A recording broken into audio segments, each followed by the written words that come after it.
En pleine semaine. Oui, de passer au rouge, regarde. D'ailleurs. Je suis refait de l'avoir devant moi.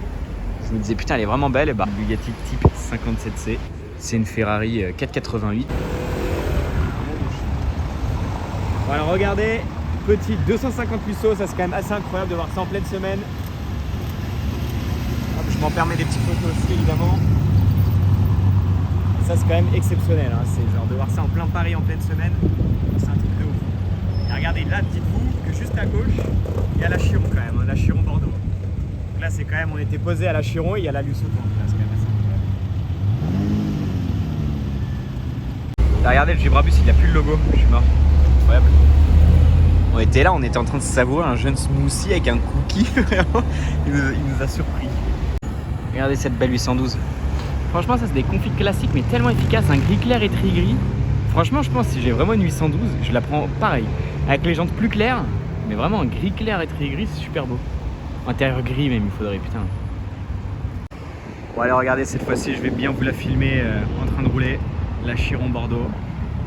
Ah là là là là, quelle dinguerie, mais quelle dinguerie celle-là. Putain. Évidemment, il y a la Zebra qui est derrière, il y a la Panda derrière avec le 6.6.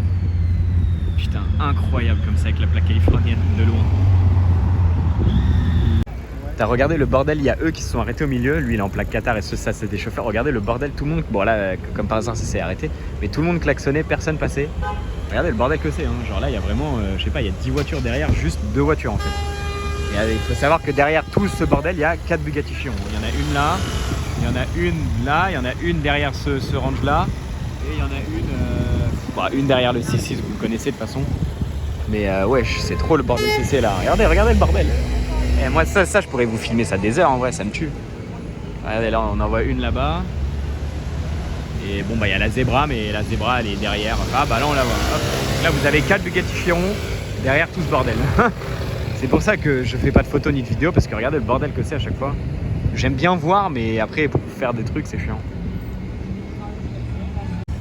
Guettez la conduite d'assassin. C'est trop. En gros la Chiron elle est déjà partie avec un autre truc de garde du corps, et eux genre ils sont un peu en retard là bizarrement. Genre lui ça se voit, il est excité. La Chiron elle est déjà tout au fond là-bas. Regardez le Viano, il vient de freiner là. Ils sont ensemble là-bas. Alors lui gros, il a envie de passer au rouge, regarde. Ah, d'ailleurs il le fait. Lui regarde, il est dépité.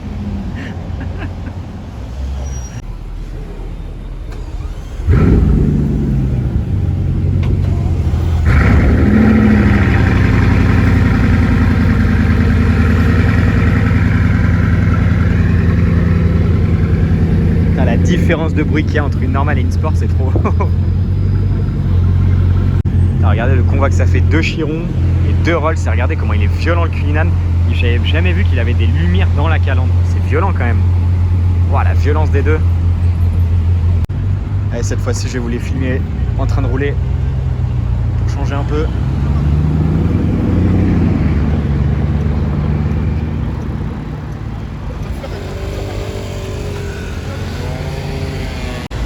L'autre elle est partie là-bas, putain. Ah, ils se sont séparés les deux, merde, c'est dommage.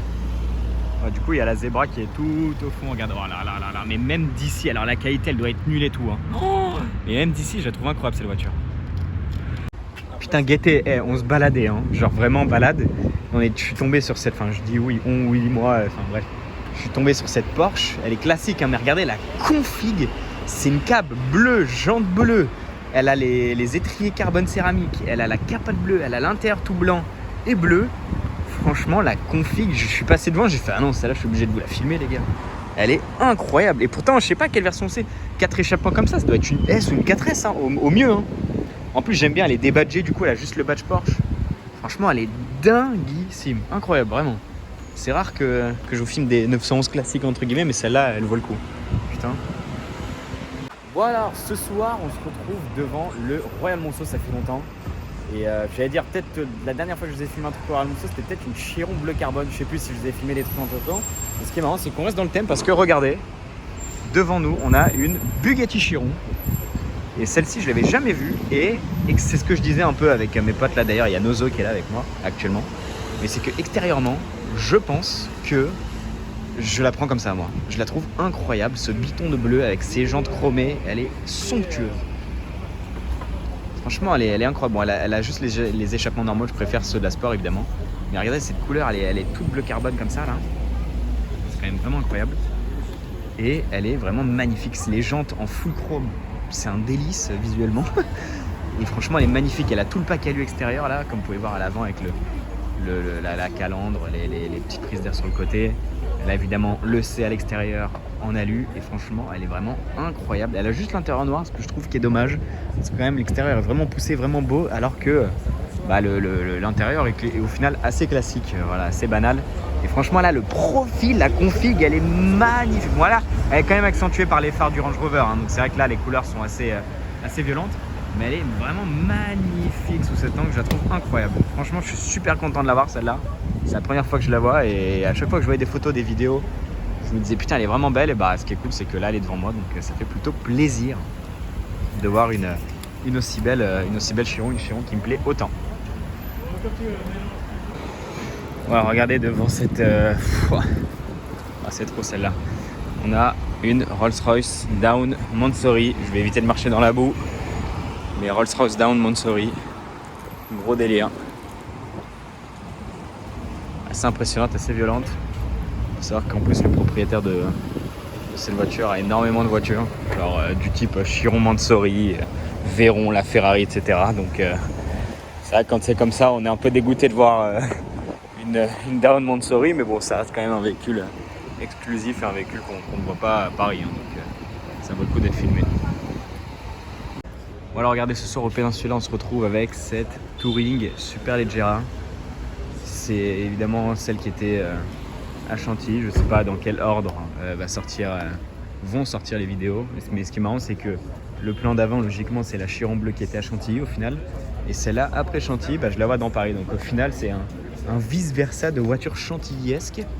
Et du coup voilà, je me suis dit que j'allais vous la filmer parce que mine de rien voir ça dans Paris, c'est sûrement la seule fois où je vais en voir une, parce que je sais pas combien d'exemplaires il y a de cette voiture, mais c'est quand même extrêmement rare. Et je me suis dit tiens, faut quand même que je vienne la voir, même si j'ai déjà vu hier ou avant-hier. Je me suis dit je vais quand même venir la voir parce que voir ça dans Paris, c'est pas tous les jours qu'on va voir ça, hein. Donc bon là elle rentre pas dans le cadre, là je suis quasi collé au mur, je m'excuse. Après, je peux faire un grand angle mais la qualité elle est pas dingo. Mais voilà, donc du coup c'est celle où de base c'est une Ferrari 488. Donc évidemment extérieurement il y a zéro point commun quasiment, hein. Voilà, il y a rien de qui peut trahir à part le rétroviseur. En vrai, c'est un rétroviseur de Ferrari, ça se reconnaît évidemment. On reconnaît quand même vraiment bien le rétroviseur, mais sinon, voilà, une Ferrari n'a pas de prise d'air là. Bon, là il y a une prise d'air, mais en vrai, ça peut ressembler un peu, mais sans plus. Et après c'est plus l'intérieur. Bon, l'intérieur, je sais pas si ça se voit bien, mais c'est vraiment, vous pouvez voir les prises d'air vraiment de type Ferrari, etc. À l'intérieur qui ressemble beaucoup plus à Ferrari, même les sièges. Mais sinon, ça n'a rien à voir avec une Ferrari 488. Hein. Clairement, c'est vraiment deux opposés. De toute façon, Superleggera, c'est une carrosserie, hein, donc dans tous les cas, la voiture est complètement recarrossée. J'aimerais bien vous montrer. On voit un peu le moteur. Il y a lui là-bas qui est en train de gueuler, là, tu sais pas pourquoi. Regardez ce gros cac là-bas. Là. Regardez-le là. Mais non, sinon, bon, on aime ou on n'aime pas. Je suis pas ultra fan, mais why not? Peut-être dans d'autres configs, je sais pas. Mais bon, après c'est c'est spécial quand même. Franchement, c'est spécial. Mais c'est ça qui est bien aussi avec cette voiture, au final. Bon alors aujourd'hui, on se retrouve en plein Paris 16e. Et là, j'ai devant moi, là, je suis en train de la regarder, sûrement un des plus gros spots, je sais pas, de cette année à Paris ou je sais pas quoi. Regardez juste derrière moi. On a cette voiture. Et non, ce n'est pas une Ferrari F40. C'est beaucoup plus rare que ça, beaucoup plus dingue peut-être. Je sais pas si on peut dire ça comme ça. Mais en tout cas, c'est quand même un truc de... Là, clairement, c'est vraiment un truc de fou furieux. Genre, j'ai pas les mots, en fait. Je suis arrivé en bus. J'étais dans le bus, j'ai vu ça. Et genre, vraiment dans le bus, genre, j'ai eu une excitation. Genre, limite, je rigolais tout seul dans le bus. Genre, les gens, ils me regardaient, ils disaient, il est fou, lui. Là, on a devant nous donc c'est une Ferrari Testarossa. Donc déjà, on reconnaît pas beaucoup une Testarossa là-dessous, un petit peu, il y a quand même des petits trucs, bon la ligne générale, etc., même le bandeau de feu arrière, etc. Et c'est une Ferrari Testarossa qui est préparée par Lotech, comme on peut voir sur le moteur juste ici, regardez, il y a marqué Lotech. On a le centre de jantes, enfin les jantes qui sont des jantes Lotech et un kit carrosserie qui apparemment est un kit Koenig. Alors en fait, ce qui est compliqué avec ce type de voiture, c'est que c'est tellement entre guillemets vieux et il y a tellement peu d'infos dessus. C'est une voiture qui existe dans 3 exemplaires là, ce qu'on a devant nous. C'est une voiture limitée à 3 exemplaires, donc c'est rarissime. Et j'ai eu plein d'infos, comme quoi c'était une Koenig, comme quoi c'était une Lotech, full Lotech. C'était un moteur Lotech avec une carrosserie Koenig. Enfin, il y a plein d'informations. Cette voiture-là est plus connue en Koenig, évidemment. Mais ça, celle-là est différente. Déjà, l'avant est totalement différent. C'est pas du tout un avant Koenig. Là, voilà. Et il y a plein d'informations qui diffèrent, etc. Bon, c'est sûr qu'elle fait qu'il y a 3 exemplaires. Et regardez ce qu'il y a marqué juste là. 1000 chevaux. C'est une voiture qui fait 1000 chevaux pour apparemment 1100 Nm. Donc c'est une brute. Hein. Imaginez ça dans les années 80-90. Mais c'était une voiture qui... Ça devait être un truc de malade, un truc de fou furieux. Alors apparemment, c'est une voiture qui ferait sur le papier 780 chevaux, mais qui serait vendue en tant que 1000 chevaux. Après, encore une fois, je vous dis, ça c'est des infos. C'est des infos qu'on a un peu à droite à gauche, etc. Donc il y a toujours des infos qui diffèrent, etc. Regardez l'intérieur tout rouge. En fait, ce qui est dingue, c'est que c'est tellement d'époque. C'est tellement cette époque-là, les années 80, les préparations des années 80 avec les jantes dorées, l'aileron typé F40, la petite antenne. Enfin, c'est tellement atypique, c'est tellement dingue. Franchement, moi, évidemment, ce que je préfère, c'est l'arrière. Avec en plus les 2 gros pots d'échappement. Elle est quand même vraiment dingue cette voiture. Et j'avoue que celle-là, je suis refait de l'avoir devant moi. Genre vraiment, je suis comme un ouf. Elle est incroyable. Je vous dis, dans le bus, j'arrivais pas à tenir mon excitation d'avoir ça devant moi. Genre, c'est incroyable. C'est incroyable. Vraiment, regardez toutes ces prises d'air. Vraiment, il y a vraiment des touches d'F40 dans tout ça. Hein. Franchement, l'arrière, il ressemble vraiment beaucoup à une F40. Après, c'est le but, évidemment, mais elle est vraiment incroyable. Vraiment. Bon, du coup, après avoir fait pas mal de photos, bien regardé le véhicule, fait même des photos de téléphone, etc., j'ai bien pu voir les détails. Et je voulais aussi vous montrer cet échappement qui reprend vraiment la forme d'un échappement d'F40, vraiment avec les 2 tubes de chaque côté et la petite fente au milieu. Enfin, je sais pas comment expliquer, mais c'est le même délire qu'une F40, quoi. Donc c'est vraiment trop stylé. Et aussi le petit détail, tout à l'heure, je vous ai filmé le moteur, mais j'avais pas vu ça, c'est que regardez sur le moteur, il y a bel et bien marqué Testarossa, donc il n'y a pas de doute sur le fait que ce soit une Testarossa. De toute façon, j'avais pas de doute, hein, mais c'était au cas où pour ceux qui allaient me dire ouais, c'est pas ça ou quoi. On n'en sait rien, mais du coup, si, c'est vraiment une Testarossa. Et franchement, quelle voiture, quelle voiture! C'est choquant de voir ça dans les rues de Paris, garé comme ça, etc. Genre les gens, ce qui est drôle, c'est que vraiment ils savent pas ce que c'est, donc ils comprennent pas ce que c'est un délire. Enfin bref. Voilà, aujourd'hui on se retrouve, après quelques averses, on se retrouve devant l'hôtel du Lutetia. On se retrouve avec un truc vraiment très très spécial, très particulier. C'est cette Huracan Performante. Non, je rigole. Regardez ce qu'on a derrière cette Huracan. On a une véritable Bugatti. Et ça, pour le coup, c'est pas une Chiron, c'est pas une Veyron, c'est pas une B110 ou quoi que ce soit. C'est une Bugatti. Alors déjà, c'est marqué là 57, donc déjà ça aide. Et si je ne dis pas de bêtises, c'est une Bugatti 57C. Donc c'est très très rare, évidemment. Ça doit coûter très très cher. Je n'ai pas la cote en tête, ni j'ai pas fait de recherche ni quoi, mais c'est extrêmement dingue de voir ça là posé dans Paris. Voilà, c'est un délire, genre clairement un délire. Genre vraiment, je suis choqué de voir ça. Je suis vraiment refait même de voir ça. Hein. C'est vraiment incroyable de voir ça dans les rues de Paris, les détails et tout qu'il y a. C'est vraiment, c'est une voiture de concours d'élégance. C'est pas une voiture pour venir dans Paris. C'est ça qui est dingue. Parce que regardez comment, par rapport au Cayenne et même par rapport à la Huracan, genre y a rien qui va. Enfin, ça n'a rien à voir. Genre.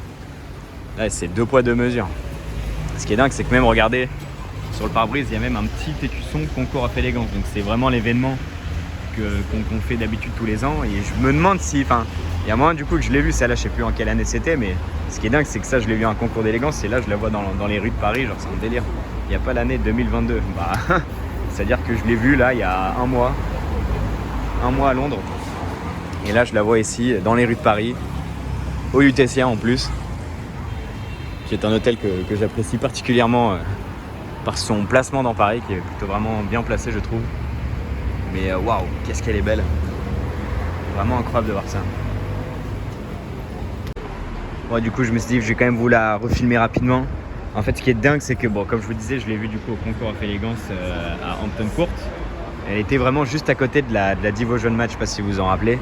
Et du coup, c'est vrai que de la voir ici, dans ce cadre-là, c'est mieux en fait. C'est genre, même si c'est peut-être moins beau qu'un château, etc. Genre, c'est tellement mieux de voir ça dans la rue. Genre, je trouve ça ouf de se dire que genre, la voiture, elle a roulé tout ce trajet-là, alors que, enfin, je vous dis, c'est une voiture d'étagère, comme on pourrait dire. Genre, tellement c'est beau, tellement c'est dingue.